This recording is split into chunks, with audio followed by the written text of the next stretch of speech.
Coming up in This Week in Computer Hardware, Vega, baby. Let's talk about AMD's new GPU architecture. And is that a memory controller or a new high bandwidth cache?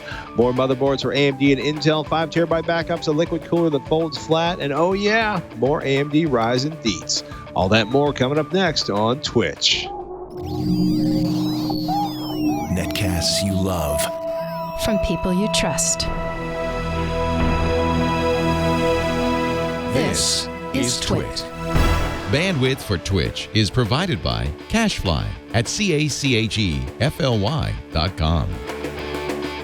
This is TWiCH, This Week in Computer Hardware, episode 397, recorded January 12th, 2017. Memory controller or high bandwidth cache? This episode of This Week in Computer Hardware is brought to you by iFixit. You've seen their teardowns all over the internet, the free repair guide for everything, and the ultimate marketplace for electronics, tools, and parts.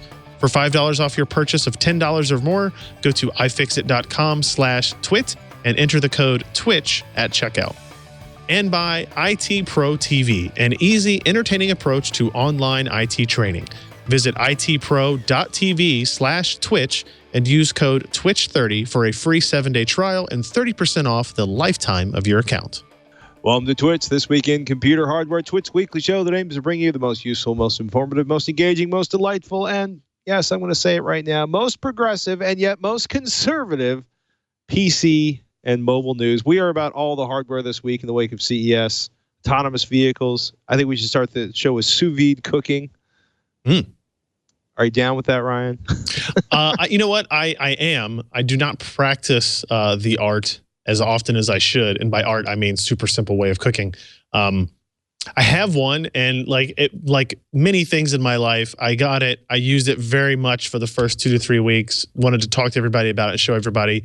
And then as it works for most of my cooking utensils and devices, eventually my wife gets tired of seeing it on the counter, so she moves it somewhere else.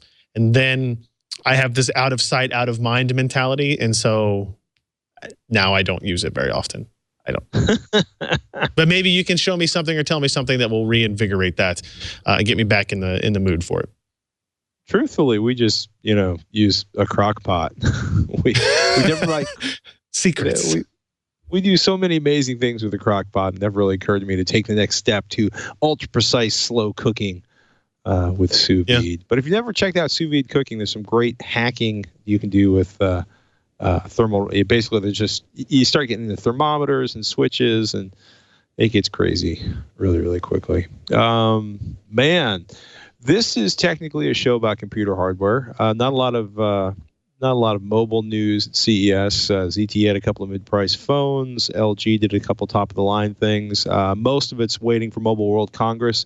There was a staggering amount of PC news, especially given that we'll talk about this later on in the show, but the PC is dying and you should ignore it, except that it seems to still be pretty popular for a lot of people. Surprise AMD Vega briefings, that's your next generation GPU with a fantastic new architecture. Ryzen updates, not, of course, the update we were looking for. The short of the Ryzen updates is AMD promises at the end of Q1 they will have parts shipping.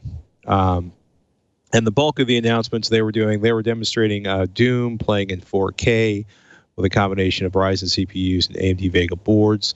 They were basically saying, you know what, it's a simple, I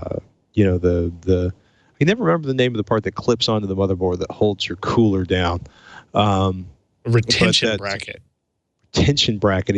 A new retention bracket is about all you will need to use most coolers. In fact, some vendors are actually going to provide the coolers, like Noctua is basically saying, we'll provide the bracket for your Noctua coolers should you choose to upgrade to the AMD, the AM4 platform.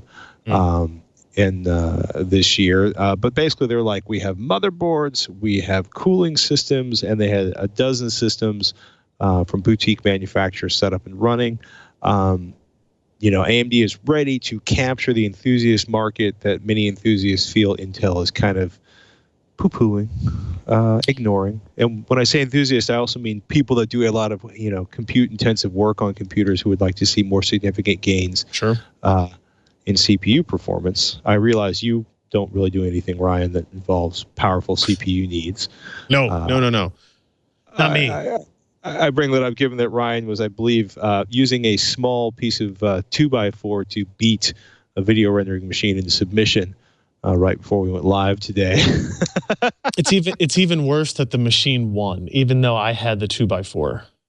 So, oh man, hey, that keeps us all in business, keeps us all, planning and trying to do new things. Looking back at what we talked about last week when we were actually physically in Vegas for CES, I don't know how much detail we went into the actual Vega architectural preview that they launched while we were out there. We didn't really talk much about the specifics on it, did we? Yeah, I think we did almost none because my briefing was taking place the next day at like 8 in the morning. Okay. But okay. It's essentially they're saying we have a new architecture. It's built around high bandwidth cache, the ability to engage with up to 512 terabytes of RAM, which will make more sense a little bit later in this paragraph than it will right now. We don't have a release date on Vega. We don't have products based on Vega. We know Vega. We know they told us that Vega was running on this machine that was running Doom and 4K reasonably well. Some of the more ardent Doom enthusiasts spotted a little bit here and there where they would have improved it. But again, we're talking about what amounts to a freshly taped part with a new architecture built around their high bandwidth cache. And it seems to be all about redesigning the memory space and the transportation of bits to and from the memory on there. It's honestly it's almost a fundamental recreation of the memory hierarchy in a GPU. If you look at it from a certain point of view, and if you look at it from a different view, it's kind of just like a renaming scheme. So the high bandwidth cache, what AMD is calling the high bandwidth cache on this, is in fact just your frame buffer renamed, right? In the case of Vega 10 or the Vega product that they're talking about today, that is HBM2. So an upgrade over what Fiji had in the Fury X and the Fury products. This is HBM2, so you're going to have double the bandwidth per pin. You can have significantly higher memory capacity per stack. So there's no more limitation to how much memory they can have compared to other memory technologies. So there won't be a case where this part can't have 16 gigs of memory, but NVIDIA can have one on their GDDR5X parts. That won't exist again. But it is kind of interesting to look at that cache as it really is just your local memory on the GPU. And in this case, it is on chip. It is HBM type stuff. But there's nothing to preclude it from, or preclude them at AMD from determining that a GDDR5X implementation or G5 or any kind of DDR tech could be considered the high bandwidth cache in a lower priced part based on this same design, right? So it sounds to me like, on one hand, this is a radical rethinking of the architecture of the GPU and how the bits are passed around inside your graphics card. And on the other hand, there's enough flexibility that the marketing team can kind of pull this blanket in whatever direction they need to when it comes time to sell parts on Amazon. Right. Yeah, I mean, there's some of it, but what I think makes it more than just kind of the renaming scheme, which I think a lot of people have viewed it as, is what they call the high bandwidth cache controller, which you might have otherwise just referred to as a memory controller on a GPU beforehand. Its ability to talk to up to 512 terabytes of virtual address space and up to be able to communicate with other memory pools other than just the high bandwidth cache or frame buffer, whatever you want to call it, right? This includes the examples they give in their slides, includes NVRAM, otherwise known as flash memory, so typical SSDs, system DRAM, and network storage. Now, some of these make more sense than others for consumers, or less sense for consumers. My guess would be like for a typical gaming environment, high bandwidth cache of 8 gigs, maybe you get up to 12 or maybe you get up to 16 in some cases if they want to increase their stack capacity. That's going to be all the memory somebody needs for a game, right? For The Witcher 4 when it comes out or whatever it happens to be, right? what's interesting is more in the professional and enterprise space. AMD announced last year a product called the Radeon Pro SSG, which was a GPU with a 250 gig SSD on the card. And the GPU, through software emulation, could access that memory as if it were, or access that storage as if it were memory, kind of. This integration is more fine-grained. It's more kind of integrated into the logic of the GPU itself. So you can imagine a super high-end consumer GPU and or a professional GPU, a card that comes with 8 gigs of HBM2 on it to act as the high bandwidth cache, and then a 120 gig or 250 gig NVMe SSD on it that now acts as another layer of cache. If you think about it, we're just going layers deeper in the stack here. And now it's up to that cache controller, that memory controller, to balance what memory gets moved from the SSD to the local memory, and then what gets moved from your main drive SSD or system DRAM into the local SSD cache on the graphics card. And it really could fundamentally change how game developers work if they know they have fast access to something like 100 gigs or 200 gigs of storage that is significantly faster than them going through the bus, accessing DRAM or accessing your hard drive or standard OS SSD. It could do really cool things. I don't think on the day Vega launches this year that there's some of those fundamental changes will already be there in games. And it may take a while for the ecosystem to kind of evolve into it, but it's really cool to see AMD kind of go in this route and kind of push forward the architectural advancements that they have. And there's some other things in here too that we don't have to spend as much time on. Things like a new geometry shader that basically, a quick way of saying this is a large part of GPU rendering is figuring out which triangles the player can't see or the camera can't see. And a lot of what happens is like culling triangles out of the way so you're not rendering more than you're supposed to render and then throw that work away. A new primitive shader basically says, hey, if we do this intelligently, if the developer knows about this primitive shader, it can say, hey, here are all the ones that you can actually see. You can go ahead and ignore all the others. And it kind of skips a step and it makes the rendering process a little bit faster. That requires, again, developer intervention. It's going to require either a new API to exist and or developers to kind of take advantage of special AMD SDKs. And again, we get into the debate of if one GPU supports a feature and one doesn't, how do you decide what games are going to use it or not? And that's a tough battle for anybody, NVIDIA or AMD, to that regard. And then they have things like a draw stream bidding rasterizer, which if you know anything about like the differences between mobile and desktop kind of GPU structures, this is basically a tile-based renderer, which is more power efficient, more cache efficient, but has some other deficiencies that are mentioned there throughout the story. This is still just a preview of what it is. Like, we don't know clock speeds. We don't know shader counts total for the GPU. We don't know memory capacity. And obviously, as you mentioned, we don't know pricing and availability, the two most important things for consumers. But they're doing a kind of trickle release of information, a trickle release of data, trying to get people interested, to stay interested in their product as we wait 2, 3, 4, 5, 6 months, whatever it is, before these parts come out.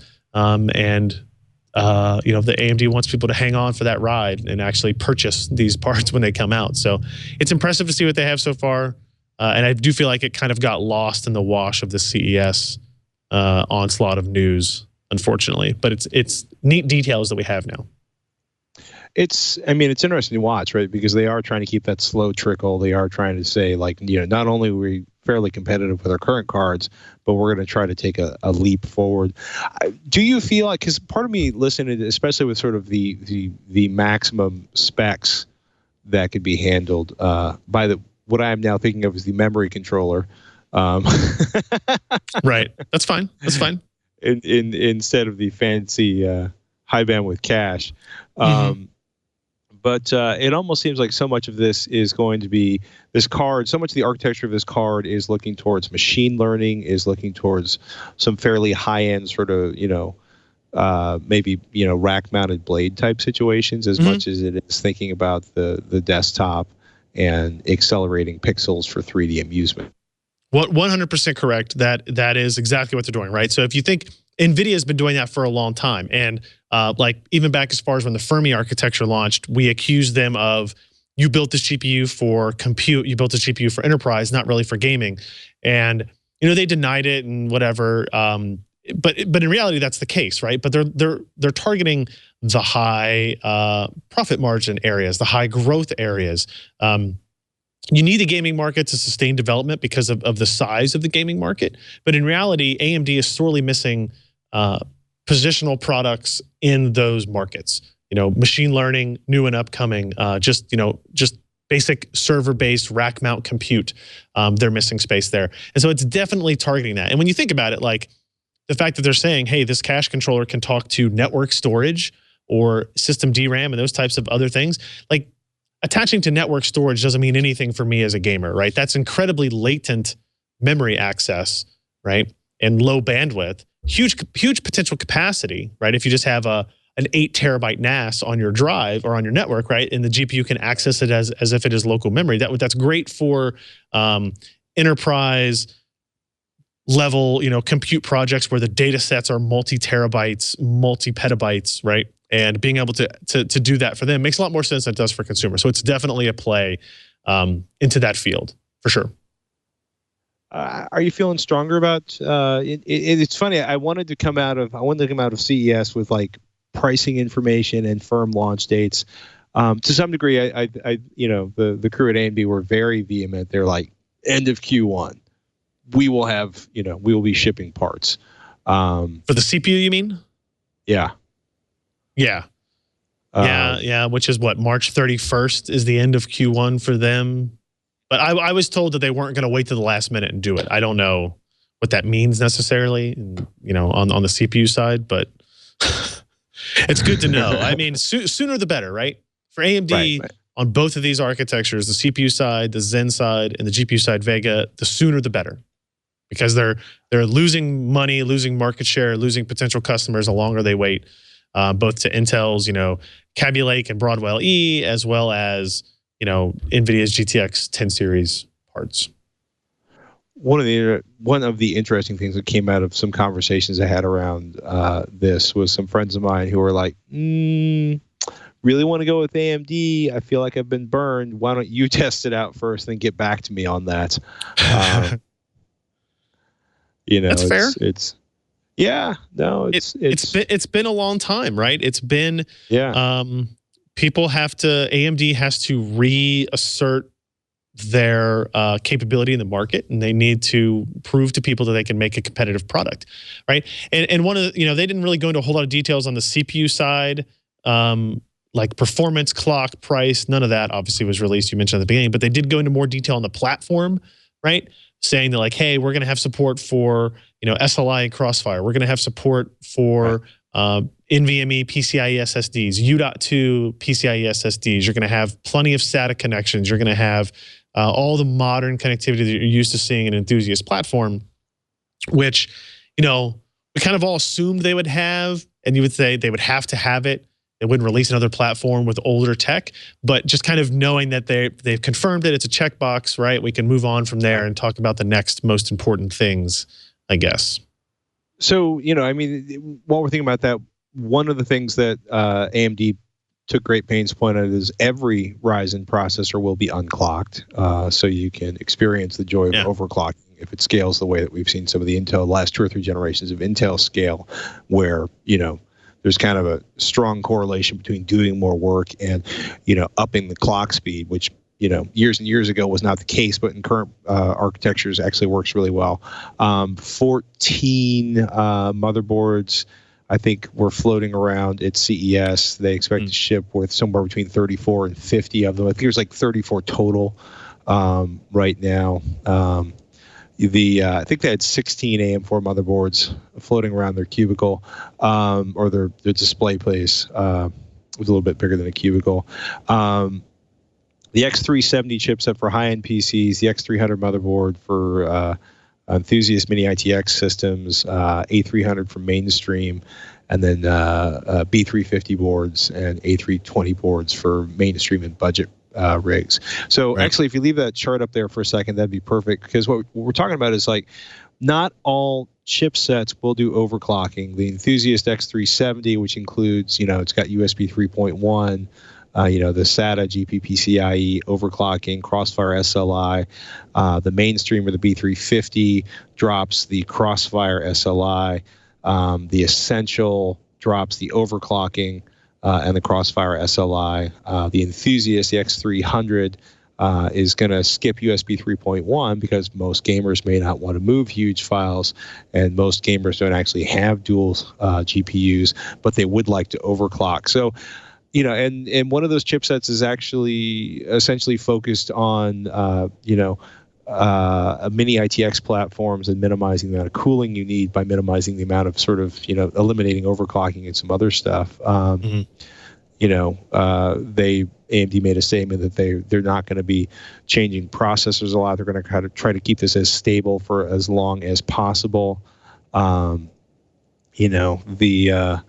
breakdown on there's like a feature summary they were showing in the slide deck where, Ryzen is up to 8 cores, 16 threads, up to 16 gigabytes of cache, L3 cache, 4 gigabytes L2 cache, X16 Gen 3, and then like 2 SATA plus 1 by 2 NVMe, or 2 SATA plus by 2 PCI Express, or 1 by 4 NVMe, 2 channels of DDR4, which I wish they were doing 4 channels of DDR4 simply because so many of the things I do involve needing a metric ton of memory.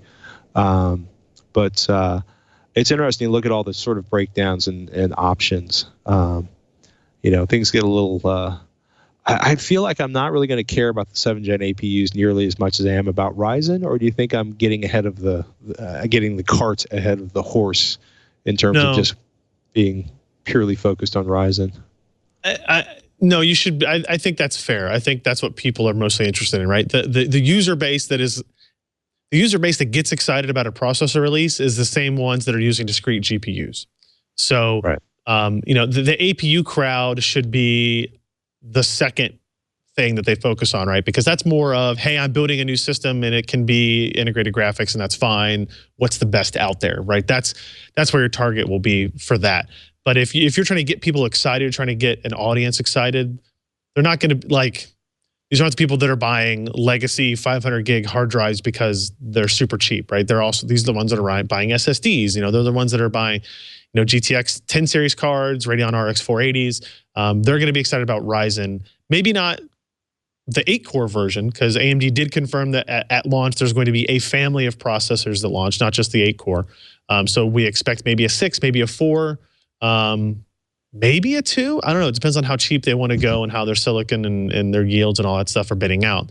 But no, I don't think that's unfair to focus on the higher end parts. Wow. Is there anything left to say about Vega and and Ryzen based on the information we currently have? I don't think so. I mean, we're kind of at a waiting spot again on both of these tech. We'll know more about the CPU before we know more about the GPU. If people didn't quite know that was the case yet, like the processor will be out before the GPU. It's not going to be like a co-launch. They're doing the smart thing of doing the demo systems, showing Doom 4 running at 4K on a Ryzen plus Vega system. They need to get that story out there that this is a combined platform, and that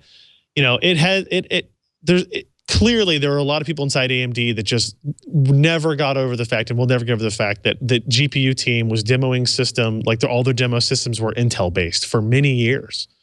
Because they didn't want to have an artificial disadvantage against NVIDIA on their demos, right? So AMD as a company, as a whole, would love to be able to bring those back in and kind of combine that messaging. So I would say by the middle of this year, June timeframe, Computex timeframe, we probably have the answer to both of those. We wait with bated breath. So many motherboards manufacturers out there. There's a big article on an AM4 with a B350 chipset from Gigabyte up on PCPer.com. It was interesting to kind of get the details on that and to see how many motherboard manufacturers, Asus, ASRock, BioStar, Gigabyte, MSI. I love that, the IO on the PCI Express 3.0, there's 2 native SATA 6 gig ports. It can use 2 more PCIe lanes as PCIe lanes or as X2 NVMe. If you're into the NVMe hard drive lifestyle, which if Alan's in the room, he'll be nodding his head very emphatically right about now. It's not going to be as over the top as we've seen in some of the high-end processors, but it's a really good start. Lots of Z270 motherboards out there. One of the ones you noticed was the Asus Republic of Gamers Maximus 9 Extreme. But yeah, it's like the tough Z270 Mark I Intel LGA 1151 ATX motherboard with thermal armor, DDR4 3866, dual M.2, and Intel Optane, which sounds really awesome. I really want to see Optane deliver the way Intel says it's going to deliver. Then the Maximus 9 formula, the Intel Z270 ATX gaming motherboard with water cooling features, RSync, RGB LEDs, because, LEDs, man. Sure. DDR4 4133 megahertz, which is more memory speed than you can even remotely justify, no matter how drunk you are on a Friday night. Fair. Yeah, I love the fact that they've set it up so that they've got like basically what amounts to an EK2. It's like there's an EK2. What do they call it? The Cross Chill EK2 in the Maximus 9 formula. Can cool with air or water. Larger cooling fins maximize heat dissipation and lower flow resistance, means faster streams up to 23 degrees centigrade, lower MOSFET temperatures. I thought that was kind of fascinating. That they've basically built liquid cooling into the motherboard itself. Yeah, I really wish I got to see that. It was a cool setup, and it's going to be one of those like stupid expensive motherboards, right? Because it's a full coverage block for CPU and chipset, and I think even one of the M.2 slots got covered in it. And honestly, if I think about, I don't even think they have pictures of it on their website now that I think back. But they had it in their suite at CES. It's going to be a $500 to $600 product, right? Right. Yeah, it's not even listed there on that page. It's the Maximus 9 Extreme, which is what we're looking for. I can deal with a $500 motherboard if it's completely over the top, and I think including water cooling options on the motherboard itself certainly qualifies as being completely over the top. I mean that in the best possible way. Sure. Yeah. Just saying, man. Yeah. I was going to say that Asus is doing really, really well with the audio circuitry on their motherboards. And hey, man, I'm just letting it out there. Are they doing a killer NIC on that also, or no? They're doing the Intel LAN on that one. Okay. Yeah, I don't know. Yeah. I have just looked it up. So yeah, if you've been waiting for Kaby Lake, it's pretty much getting to be time. Motherboard availability is out there, especially if you want to go completely over the top. We should take a moment to thank our friends over at iFixit.com with the all-new ProTech Toolkit, which I was using just yesterday to detach security Torx bits off of the mount for a projector so I could put our old projector mount on our new projector. This episode of This Week in Computer Hardware brought to you by iFixit, with more than 22,000 free repair guides and 90,000 troubleshooting solutions. The good people at iFixit are experts in consumer electronics repair. They want to keep your stuff out of the landfill or the recycling if you're taking care of the earth, which you should be, because there's so much metal that can be recycled in a cell phone or anything else that's electronic. They love to keep your stuff running longer, which helps keep money in your pocket. They're the experts in consumer electronics repair. iFixit provides all the repair knowledge you need for free. Doesn't matter if you buy their stuff, the guides for repair are available to everyone. iFixit also sells a wide array of parts and tools to help you get the job done. They know what they're doing, so they built a toolkit that does too. The ProTech Toolkit, one of which I was using, like I said, just last night. Completely reimagined design, as portable as before. A ton. I mean, look at that. We've got reverse tip tweezers, we've got spudgers. That's bit kit on the right is fantastic. It's a 64-bit driver kit. a really, really nice precision aluminum driver in there. A ton of incredibly useful bits to open just about everything you might want to open for one reason or another, from pentalobe screws to Phillips screws to those weird little bits you need to open up McDonald's toys. All goes into that plastic case. The plastic case is magnetically mounted to the tool bundle right there. There it is, snapping in. You can use the lid of the case to grab parts. It is really sweet. And that magnet there, I was using it like from day one to hold things down while I was rebuilding. A ton of spudgers, pretty much everything you need to get inside of your electronics and make them better again, including a suction cup for display removal and, of course, an electrostatic discharge strap that you just saw. And you know what? Guitar picks are amazing. Even more amazing, the ProTech Toolkit is backed by a lifetime guarantee. The people at iFixit.com never stop preparing. And with this toolkit under your belt, you won't either. Head over to iFixit.com/twit and use the code TWiCH. That's iFixit.com/twit and use the code TWiCH at checkout to save $5 on your purchase of $10 or more. Even if you don't buy anything, you can still use iFixit's free repair guides, troubleshooting answers for them, and other educational resources on their website anytime your tech has an accident. And we want to thank iFixit for their support. And that deal is really fantastic because there's a whole bunch of, maybe you don't need a ProTech toolkit, but there is a ton of incredibly useful tools up on the iFixit website. And if you haven't spent some quality time there, one, I suggest you check out the repair guides. And two, get inside of the store and take a look at the tools that are inside of there. Some fantastic Weha screwdrivers, some really, really well-made pliers, soldering gear. If you need spudgers, and everybody really needs a spudger, it's really nice. Inspection scopes, jeweler's loops, magnifying tweezers. You start digging into this website and you start filling out toolkits, which I have to be careful about doing because my wife's borderline about to put a tool moratorium because of the stuffed nature of our garage. The magnetic project mat is really awesome. It's like a magnetic whiteboard, so you can lay out the screws and label what they came from when you're pulling something open. It's good stuff.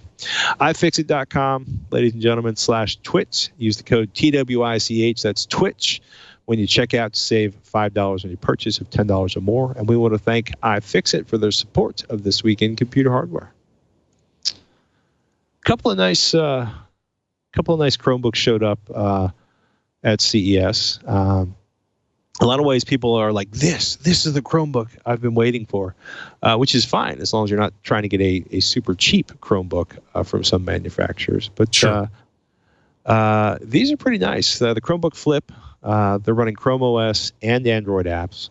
The CES was essentially where Asus launched its convertible Chromebook, now called the Asus Chromebook Flip C302, writes Tim Very up at PCPro.com. 13.7 millimeters thick, weighs in at just over 2.6 pounds, a 12.5-inch 1080p LCD. It's got a decent chiclet keyboard. They have about 1.4 millimeter key travel and a 61 millimeter by 104.5 millimeter trackpad on the bottom of that 2-in-1. 10-point multi-touch on the screen, no digitizer, which doesn't really break my heart at all. M3 or M7 processors.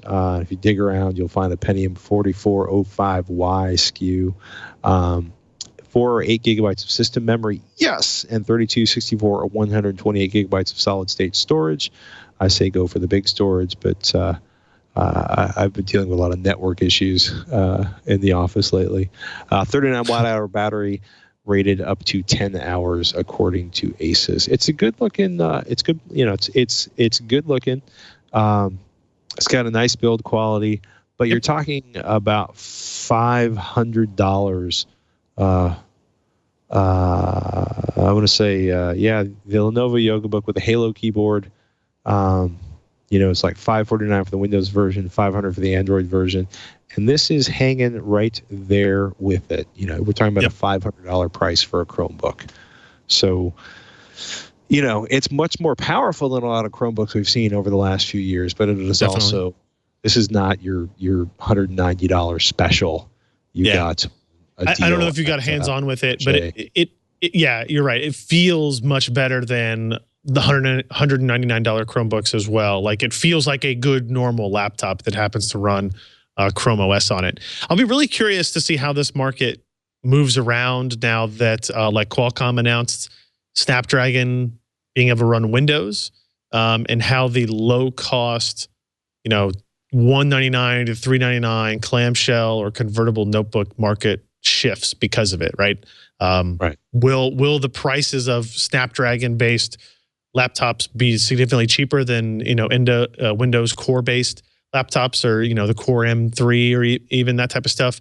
And then how will the performance match up? And I think Chrome OS would likely go will go through a similar shift, I think, with regards to that, right? Because in my view, the Chrome OS benefit has been its low cost, for the target audience. And I know a lot of schools implement Chromebooks because of the limited nature of their application, ecosystems, for younger students.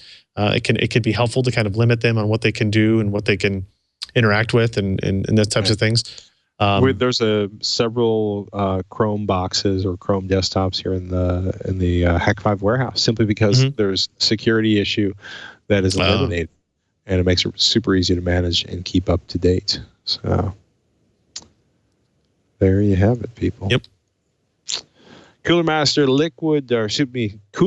Master Liquid Maker 92 CPU cooler. Rolls right off the tongue. Sebastian Peak wrote this up for PCPro.com.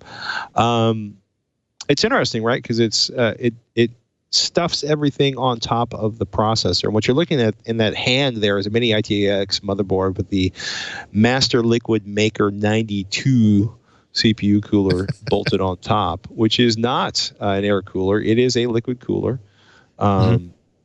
So basically it just vents everything straight up, or you can fold it kind of over to the side, your option, depending on your case situation. If you scroll down, that's the vertical position. If you scroll down a little bit, you will see the horizontal position, depending on the amount of space inside of your mini ITX case. 5-year warranty, mean time between failure of 175,000 hours. So they're certainly going for a quality build. What did you think? What did Sebastian think? It was okay, right? This is not a product for a lot of situations, to be fair. It's not the best performing. It's not the smallest cooler we've ever seen. It might be the smallest water cooler, but at the end of the day, it's all about what kind of performance you get out of it, right? If you go to the second page, you can look through all of what I think make this a compelling product is kind of the design integrations of it. The perpendicular airflow, the vertical airflow, and that the tubing and everything. Engineering wise, it's a pretty impressive product just in terms of how it fits everything. It is really, they were pretty upfront with us when they talked to us about the product, and they were, maybe they should be a little bit more forthright with it when they talk to communities about it. But this is not meant for high performance overclocking. This is really for thermals and noise in a very, very small, tight form factor. And when you look on that last page that looks at performance and that type of thing, it's kind of in the middle of everything. It's not as good performance-wise against something like a Cooler Master Hyper 212 Evo, which is a $39 product. It is amongst the worst in terms of the ambient temperature, or the temperatures it provides over ambient, with the higher end Core i7-6800K. So your 6-core processors. Noise levels, it's pretty good. It's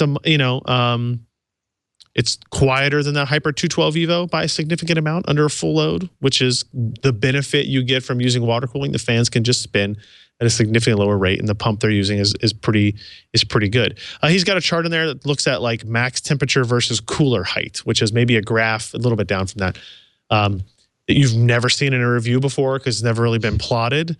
But if you look at the height of the GPU in millimeters versus its performance, you can kind of see why this product exists, I guess, or why they decided to go ahead and go through with this.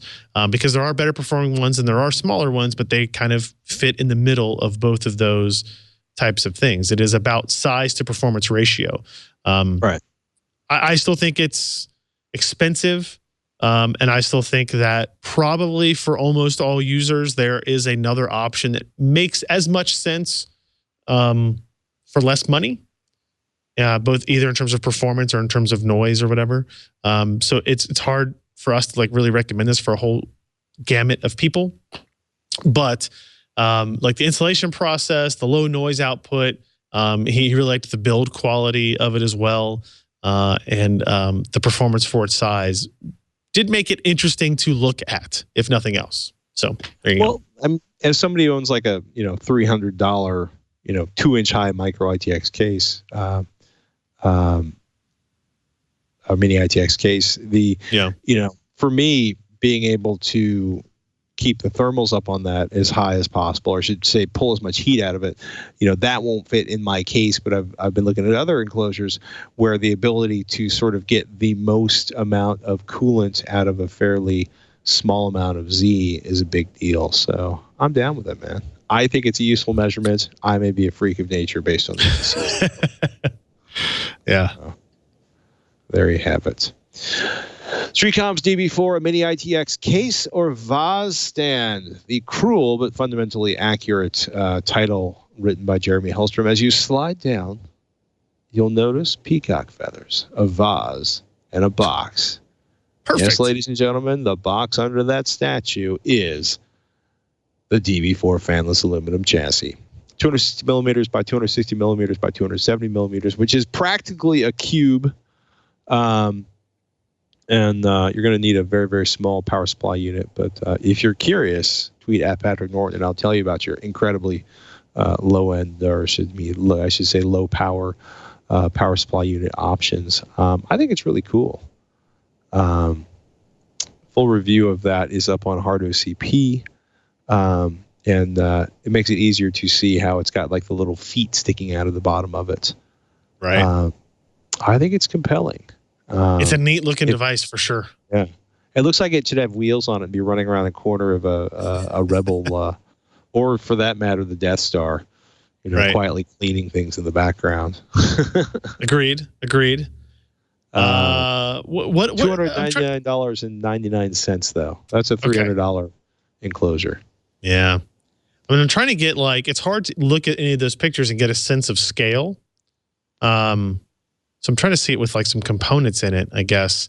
Okay, there we go. All right. So, all right. Yeah. Now I see a little bit more of what it is.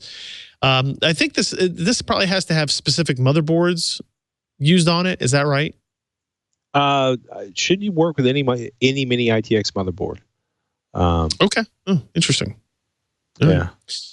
Because it's using the chassis as the heat sink, but I guess there's not a whole lot of flexibility in the CPU slot location in mini ITX designs at this point. So I'd imagine you could engineer something to. You're also, if you scroll down to the interior shots, the DB4, the crew at HardOCP says it can accommodate up to 5 3.5 or 12 2.5-inch drives, or a combination of both. That's impressive. And that's not counting the mounting locations in the motherboard tray, quote, for 2 2.5-inch drives and a single 3.5-inch drive. Right. So, it's the thermal pad is kind of the really interesting part. So I think it's kind of interesting where they basically have the heat pipes to run the heat from the processor out to the case if you want to run it completely silent. So, indeed, I'm down with that. It's some pretty impressive stuff. Very cool. Man. Multi-monitor gaming troubles. It might be your driver. Another one from Jeremy Hellstrom. 3D Guru posted this first. But KB 32.13986, which was released yesterday from Microsoft. No serious security updates contained in this particular patch. You can feel safe on installing it unless you really need 2 keyboards and a fingerprint touchscreen attached to your system. What he's basically saying is that update seems to have broken gaming on multiple monitors if you're running the Windows operating system. And if you're gaming on multiple monitors, there's probably a strong chance that you are using Windows 10. So. There's a strong chance of that. And that's I didn't see the details of what exactly was broken with it, I guess. Known issues, running the application in windowed mode, not full screen, starting the application with only one monitor connected. Those are your options for solving it, for the workaround, is to not use multi-monitor.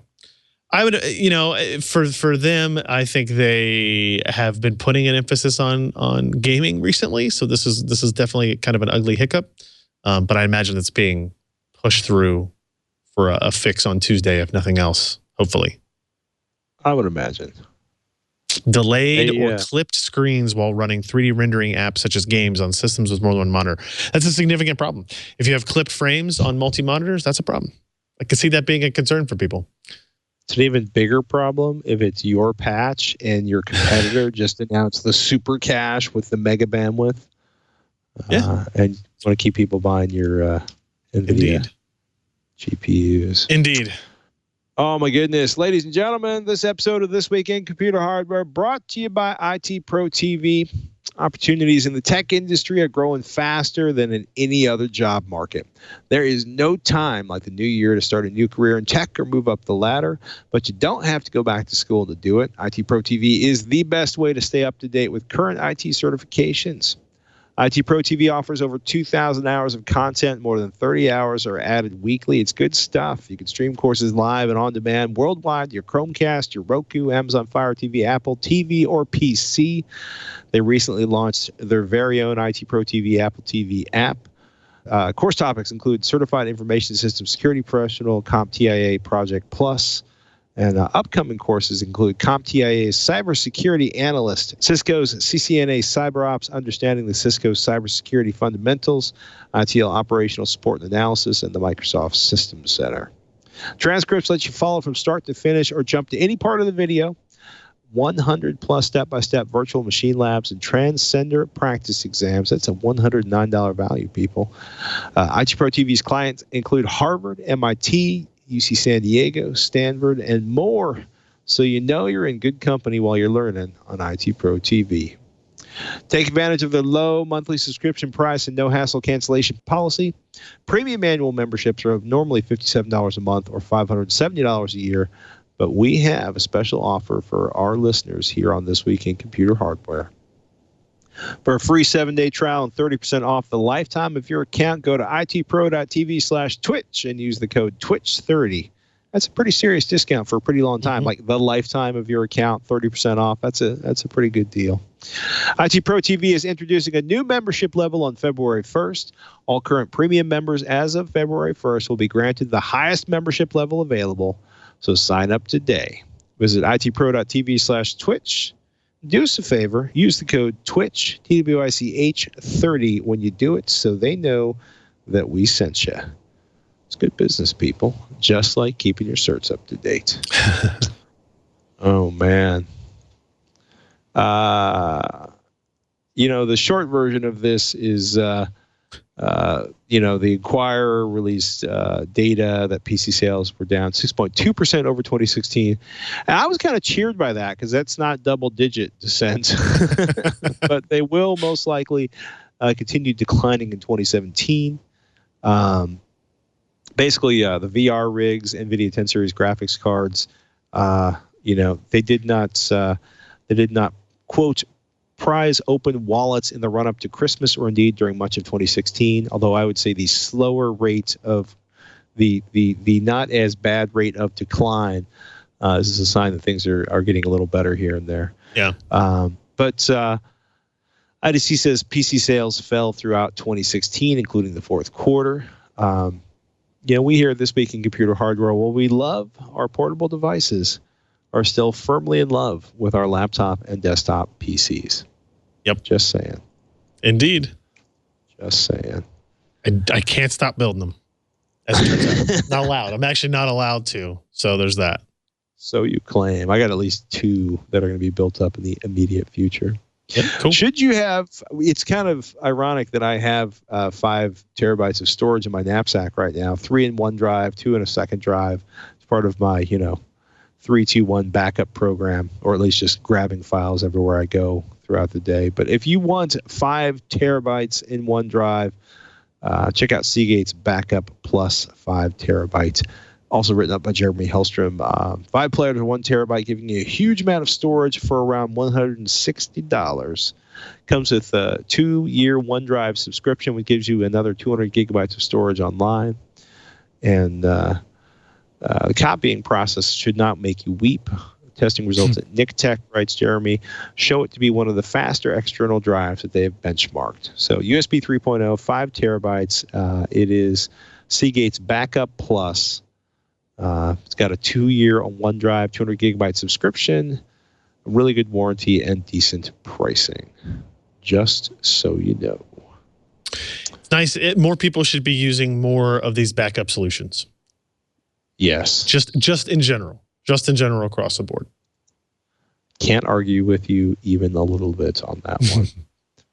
Although I am furiously looking for the web page for the Seagate Backup Plus 5 terabyte. But I'm not sure it exists. That is life. That is the internet, my friend. It's always getting bigger. Thinking about hacking your NES Classic, that would be the $50 box. It's been selling for $150, $250 on all the places to buy stuff that people hoarded before Christmas to sell at outrageous prices a little bit closer to Christmas. Not that I'm bitter about that. No, me neither. Not at all. Yeah.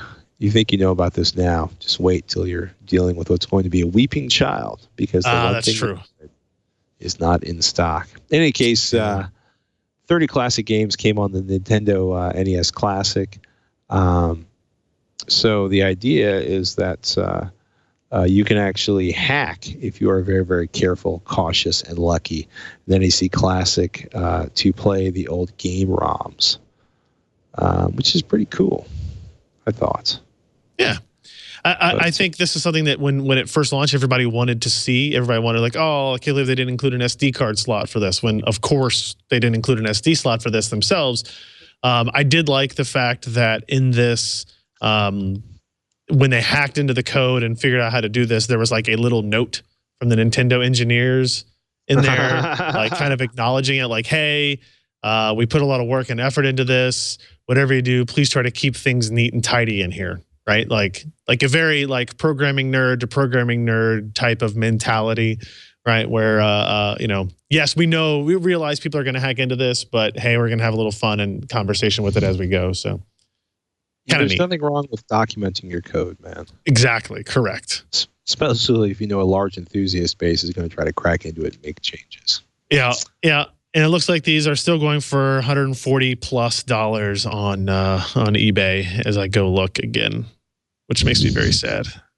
I'll keep my eyes open around here. Thanks. All it takes is one random walk into a Target at the right time. That's true. That's true.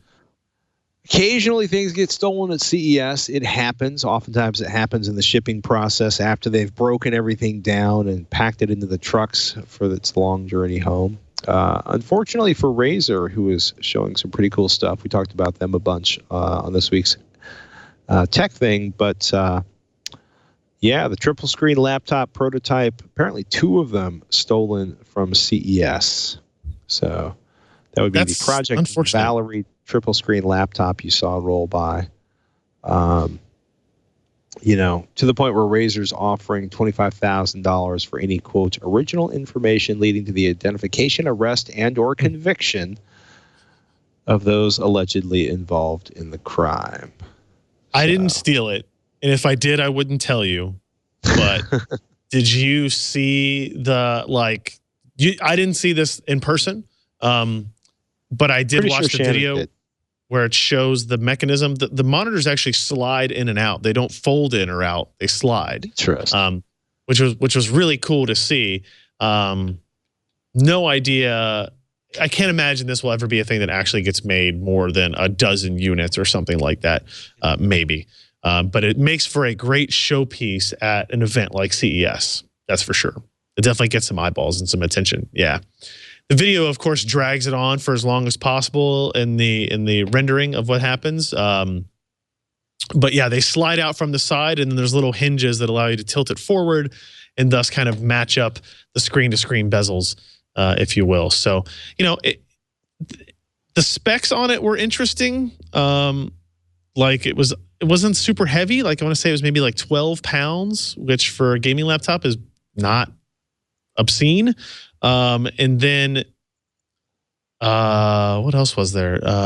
It was fairly thin for something that would have 3 displays on it, like thinner than a lot of currently shipping gaming laptops as well. Again, no idea if this will ever be possible for mass production in this form factor or this type, but I guess one day we'll see.